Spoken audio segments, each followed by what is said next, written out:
He actually came up and took the blue from Gangplank, knowing that Gangplank's on the other side of the map, nothing he can do about it, and he actually did ward down here while he was doing it, so he knew they couldn't come in. He does need to get out, though. He's being a little bit aggressive, and he throws the ultimate down. Actually, Gangplank uses his cleanse, but then the ignite and the ultimate from Mordekaiser are able to pick up that kill almost instantly. Mordekaiser flashed into him, and Mordekaiser's damage output is fantastic in a 1v1 situation. His Q, Mace of Spades, it does bonus damage if you're the only one hit by it. And so, because Karthus kind of split for a second and wasn't standing right next to Gangplank, it's very possible that Mordekaiser did all of that damage to Gangplank, and they were able to pick up that kill very quickly. They did push down top tower, so again, showing their strength. Really, everything going their way so far. Phaeton Gaming has really done a fantastic job controlling the map. Fnatic is in the EU. They do normally play on the EU servers, and the Tournament Realm is on North America servers, so they do have to contend with some lag issues, but that doesn't seem to be what we're seeing here. So far, Phaeton Gaming has just taken them by surprise. It almost seems as if Fnatic has really underestimated them, and really aggressive early play just didn't seem like they were expecting it, and as a result, Phaeton Gaming has come out to an early lead. Now, the next thing I'd like to see them do, they have been very defensive bot, which is, what they want to do actually with Caitlyn. They could have been a little more aggressive with Alistar, but they didn't want to lose the game in any lane particularly, so they have been defensive. They do want to get wards down. Amumu did ward Dragon, but they really need to start looking to do Dragon because of their strength. Gangplank, they do have to watch out. Alistar is going to get the Pulverize onto Kog'Maw. He hasn't used it yet. I don't know what is taking him so long. I guess it was on cooldown. But again, another kill by Amumu and Mordekaiser on Karthus. And, Karthus does have the benefit of getting some extra damage when he's dead, but you really don't want to be using that too often, and definitely not in those kind of situations. And because of how strong they are, Vladimir will want to get a ward over in this blue, so he can't be ganked. He has the ward, but he hasn't had the chance to place it yet. But he's being very aggressive on Irelia. Irelia will back up, so Vlad's probably winning that engage, especially with the Hex Tech. And you see Gangplank is down bot, and they do use the ultimate on the Dragon, but Phaeton Gaming is able to pick up the Dragon. Very easy smite. Excellent job by them. Again, just like I said, just continue with the map control. The number one thing you don't want to do when you're ahead in this kind of a game is let up. You want to just continue to press your advantage. And they are up 7-3, 1 Dragon and 2 towers. They have a massive advantage. As we see the farm, they're again in the lead. Kog'Maw is definitely the highest farm in the game, and he is beating Caitlyn by a significant margin. But if you look at Karthus, Karthus is, just losing miserably to Mordekaiser. Mordekaiser is 5-1 so far. He's had all those kills, and then he's also 50 CS ahead of Karthus. So, really Karthus is underfarmed, and Mordekaiser is doing exactly what he wants to be doing. He has the Gunblade. With the Gunblade, he will be able to chase anyone down. The single target damage from Gunblade on Mordekaiser is just fantastic. And Gangplank coming up after Vladimir, but he doesn't know that Amumu and Mordekaiser are here.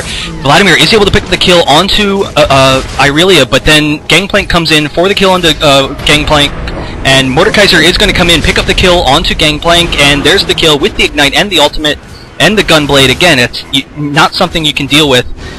He will use the Gangplank Ghost to tank this tower some. They will take some damage, but they are going to back up.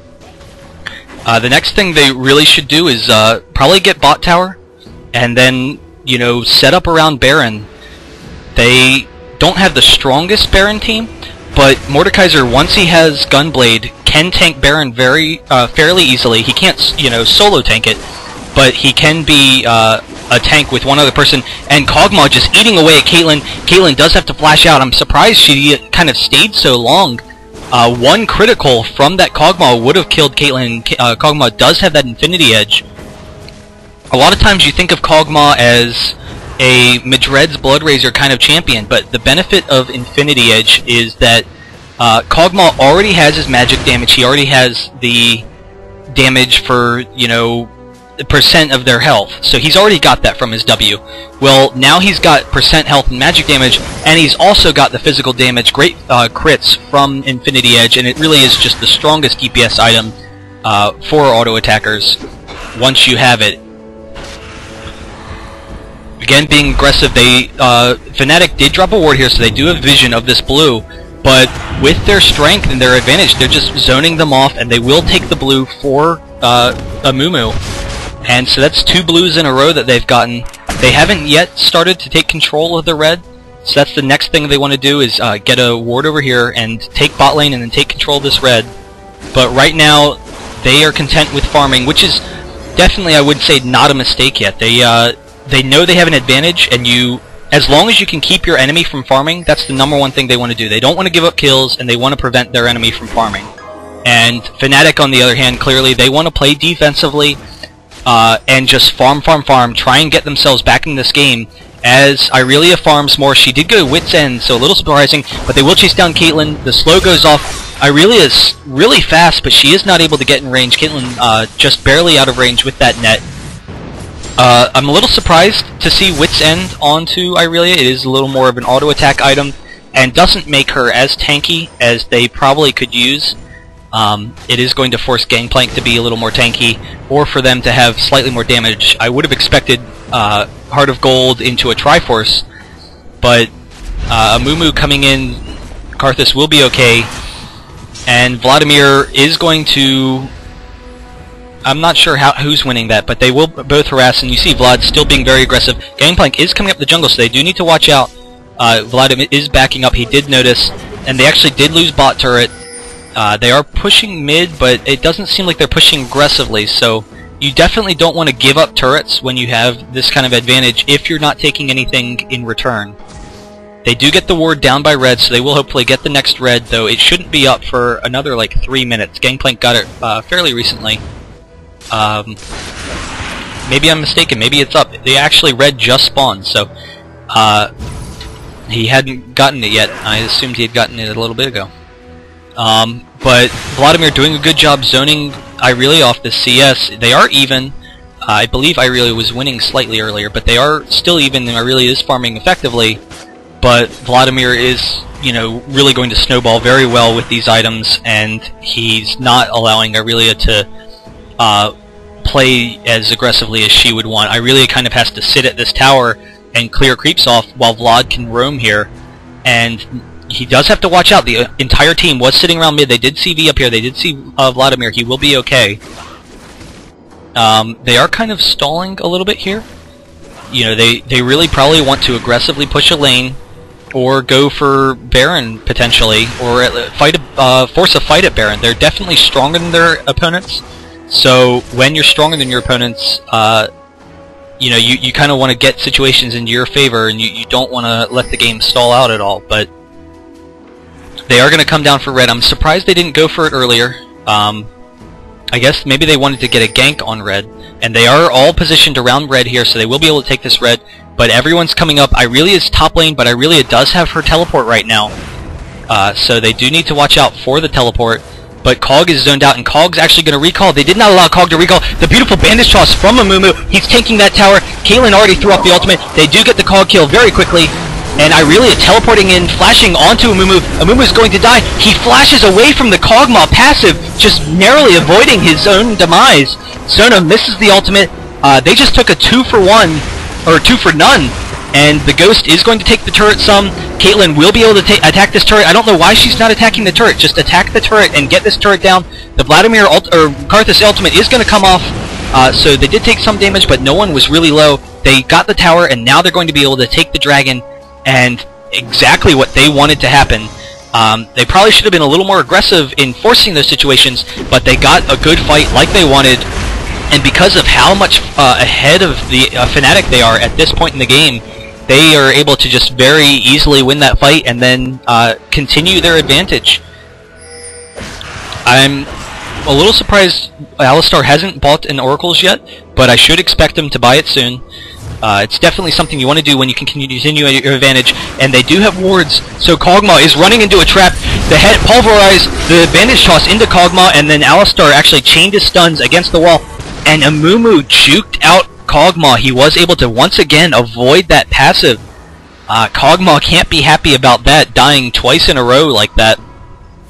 As we look at the score, 13-4, 3 towers, 2 dragons.